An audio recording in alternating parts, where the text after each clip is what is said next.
नमस्कार मित्रांनो, तर स्वागत आहे तुमचं नवीन एका व्लॉगमध्ये। तर आज आहे गाणगापूरला जाण्याचा 5वा दिवस। तर पदयात्रा चाललेली आहे आमची गाणगापूरला आणि आज यात्रेचा 5वा दिवस आहे आणि आम्ही अफजलपूरमध्ये येऊन पोहोचलो आहोत। सकाळी त्या देवणगावच्या शाळेतून 5 वाजता निघालेलं होतं आणि इथं बघू शकता इकडे सोलापूर, कलबुर्गी, गाणगापूर इथून 30 किलोमीटर आहे आणि आजचा मुक्काम गाणगापूरपासून 4 किलोमीटर तेल्लोर गावात होणार आहे। तर तिथं गाणगापूरच्या इकडं बाजूला तर मुक्काम करणार आहोत।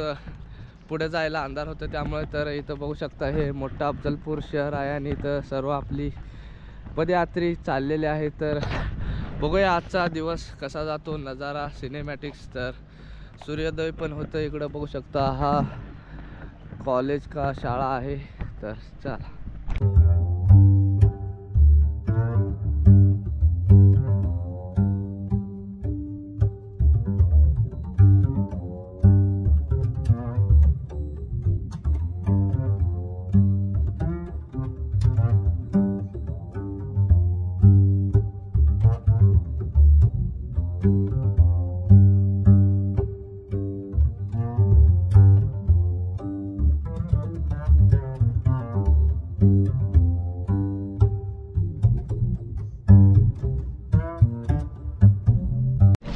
सो गाइस, तर अफजलपूर सेंट्रल बस स्टँड जवळ आलेला होता। तर आय थिंक एकच बस स्टँड असेल, बघू शकता ह्याचा फ्रंट व्ह्यू असा आहे आणि इकडे पुढे बसेस वगैरे आहेत। बघूया आज चाललो आहे आम्ही, तर बघूया कसं बस स्टँड आहे काय।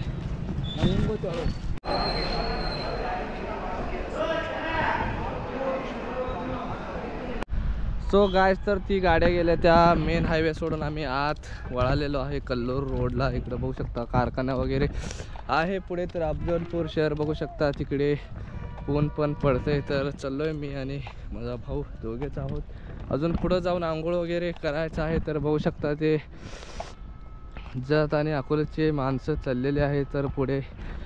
तर बघूया पुढचा नजारा। बघू शकता इकडं ऊसाची शेती जास्त केली जाते। तर ऊस पिकवला जातो, ऊस आणि कापूस मेन शेती केली जाते, बागायत जास्त केली जात नाही। तर भारी जमिनी आहे तिकडे गाइस। तर जस्ट इथे रोडच्या कडेला ऊस तोडणी चालू होती, तर मशीनने ऊस काढायचं चालू होतं आणि आम्ही बघण्यासाठी आलेलो आहोत। तर बघू शकता 2-3 ट्रॅक्टर इथं, हा मशीनचं ट्रॅक्टर वेगळंच असतं, वर डम्पिंग करण्यासाठी बघू शकता साईडला डम्पिंग करता आणि मशीन ही एकरेवर चालते। तर जवळ आल्यावर दाखवतो तुम्हाला।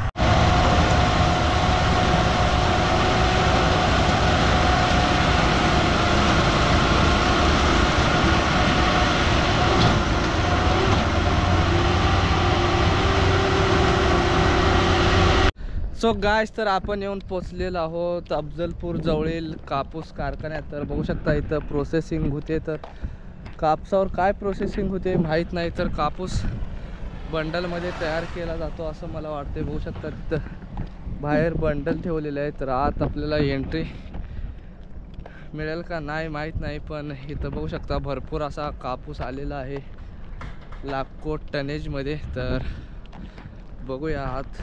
सो गाइस, तर आम्ही गेटवरती विचारलो तर आत परमिशन नाही बोलले। तर इथं तेल, पेंड, जी कापसापासून पेंड बनवली जाते ती पेंड पण तयार करतात आणि वेगवेगळ्या प्रकारची प्रोसेसिंग होते असं बोलले त्यांनी गेटवरती। वॉचमनला विचारलो आम्ही, तर त्यांनी बोलले मालक आल्यावर परमिशन घ्या आणि जावा बोलले, पण मालक येऊस तर आपल्याला टाईम नाही आहे। तर चला। सो गाइस, तर आम्ही आंघोळीची सोय बघायला आलतो। हा कॅनल आहे, कॅनल जवळ आलेलो आहे। तर तिथे एक बंधारा होता, बघायला गेलतो जो कॅनलमध्ये आंघोळ करायला येईल असं, पण तिथं आंघोळ करण्यासारखं नाही।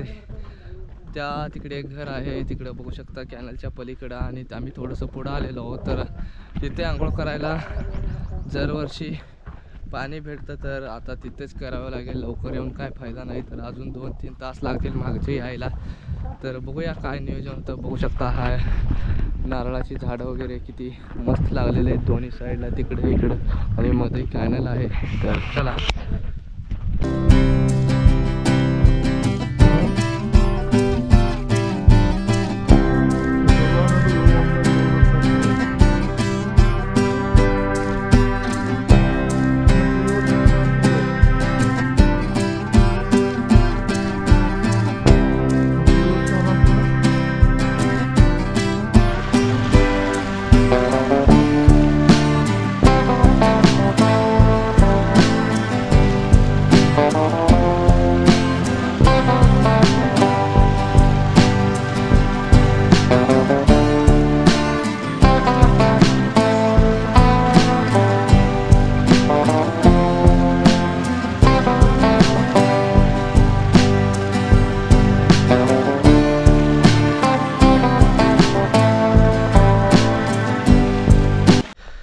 सो गायस, तर दिवस चौथ्याचा टाईम 3 वाजलेला आहे आणि मी इथून निघतोय. बघू शकता ही एक मोठ्या सावकारची विहीर आहे आणि तिकडं हौद वगैरे आहे. मी जस्ट तोंड धुवून घेत होतो. तो विहिरीचं व नदीचं डायरेक्ट पाणी येतं आणि ही पिकअप आहे. पिकअप नंतर येणार आहे. मी आणि आपला पिल्लू लवकर जाणार आहोत. तर बघू शकता इकडं ऊस वगैरे आहे, खूप शेती आहे सावकारची. चाकरीला माणसे वगैरे आहे. तर बघू शकता इथे एक नंदी गाय आहे.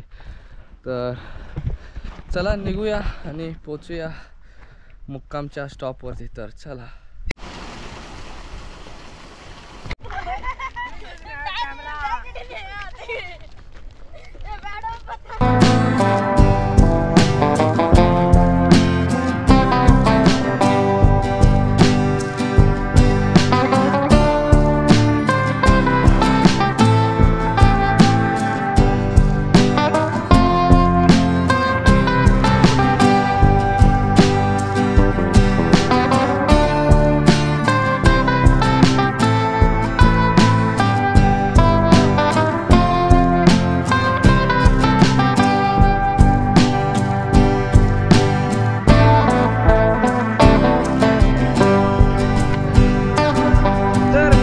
फायनली आपण मुक्कामच्या ठिकाणी आलेलो आहोत. तर आज मुक्काम कुठं असणार आहे? इथंच जल्लोर इथे मठा येते. मठा कुठं आहे? इथंच आहे. झोपाच कुठं? पिल्ल्या तिकडे गावात कुठं झोपाच म्हणाल? सो तर आज मुक्काम इथंच असणार आहे. बघू शकता हे मंदिर आहे आणि इकडं अन्नदासा वगैरे चालू आहे. तर इथं मुक्काम असणार आहे आज. इथून 4 किलोमीटरवरती गाणगापूर आहे आणि इथं तेल्लोर गावात आपण मुक्काम करणार आहोत आणि सकाळी लवकर गाणगापूरला जाणार आहोत. तर आम्ही पोचलेलो आहोत शेवटच्या स्टॉपवरती. उद्या गाणगापूरमध्ये स्टॉप असणार आहे. तर बघूया.